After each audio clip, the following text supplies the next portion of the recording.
welcome to Las Vegas. What the heck am I doing here outside of glorious Allegiant Stadium, the home of the Raiders? Well, here, not too far from Mandalay Bay, MGM Grand, strange person with a knife walking up to me. Just kidding. Las Vegas, by the way, is completely open, and while the Raiders, this place opened in July of 2020, so it's about to celebrate its 1-year anniversary, have played there without fans. That's about to change. Before they take the field, you're going to have big concerts like Guns N' Roses, Garth Brooks, Illenium, big DJ the kids know all about. He's going to have a huge show. It's going to open things up. And then August 1st, the Gold Cup final, hopefully USA versus Mexico. In the weeks ahead, here on the Soccer OG, proving once again that what happens in Vegas doesn't always stay in Vegas. I'm presenting this to you. By the way, please subscribe so I can get some nice clothes. Actually, my wife got this shirt. It's very nice for this weather. It's about 109 degrees. That's why I'm wearing shorts and sunglasses. I'm sure it's going to be even hotter possibly in August, but that's neither here nor there. But I'll be here very well dressed. Please subscribe. Hit that subscribe button. Do it. Okay, thank you. And join the growing Soccer OG masses so I can bring you great videos. We're going to preview the Gold Cup a lot over the next few weeks, get into the teams a bit. But I'm here to talk about the venues, because the venues, I think, is what's going to make this tournament stand out and maybe be one of the biggest of all time because of the state-of-the-art venue here. There's going to be a lot of games played in Texas. You'll have games at the Cotton Bowl, at Jerry's World in North Texas, in Houston. You'll have games in Austin, including a semifinal. The United States in their group will be playing in Kansas City, all their group games, so they can really get a home feel there. I think that's going to give people reason to go spend a week, a few days in Kansas City, maybe watch a couple games. Mexico will be based down in Texas.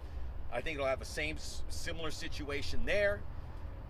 We'll get into whether USA and Mexico can reach the final. I don't think the US are going to get here just because Mexico's fully loaded. Canada's fully loaded. Canada's in the group with the United States. So if Canada can get a result and the USA finish second, then USA-Mexico would probably be in a semifinal. USA and Mexico have to win their group to make that all possible. Sorry about some of the wind here. It's a lot coming out here, but we wanted to do this video nonetheless. So if it was USA-Mexico, this would be bananas, but it could go against the grain. Qatar is an invited guest. They're going to be hosting the World Cup, so they're going to want to win this, and they can win it because they're naturalizing a lot of players from Africa, from the Middle East, from Europe, who now call Qatar home. Qatar's taking the World Cup very seriously, as you can imagine. They won the Asian Cup in 2019, which is no small feat. They'll look to do that here. Should be pretty interesting. Some teams still have to qualify. There's going to be a little mini tournament ahead of the opener, July the 11th, which will run through August the 1st, the Gold Cup. You will have teams like Trinidad and Tobago, Haiti, and Guatemala trying to qualify. Who knows how far they can go? It could be a little bit more open. Mexico's undoubtedly the team to beat, but I think the USA is going to be pushed a bit by there. I hope I'm wrong about the US. I think they're going to be talented. It's just you need these young players and whoever's going to be on that squad to mesh. And the U.S. have made it abundantly clear, whether they have said it or not, from Greg Berhalter on the way down, World Cup qualifying, the priority. Gold Cup, Olympics, a little further down. That's the way it is. I'm fine with it if we get the desired result, to qualify for the World Cup and get there and make an impact, which time will tell, one step at a time. We'll talk about World Cup qualifying coming up here in September. But as we get ready for the Gold Cup, a few tidbits. VAR is going to be used for the first time. 5 venues in Texas, as we pointed out. There'll be games in Orlando. There'll be games in Kansas City for the USA.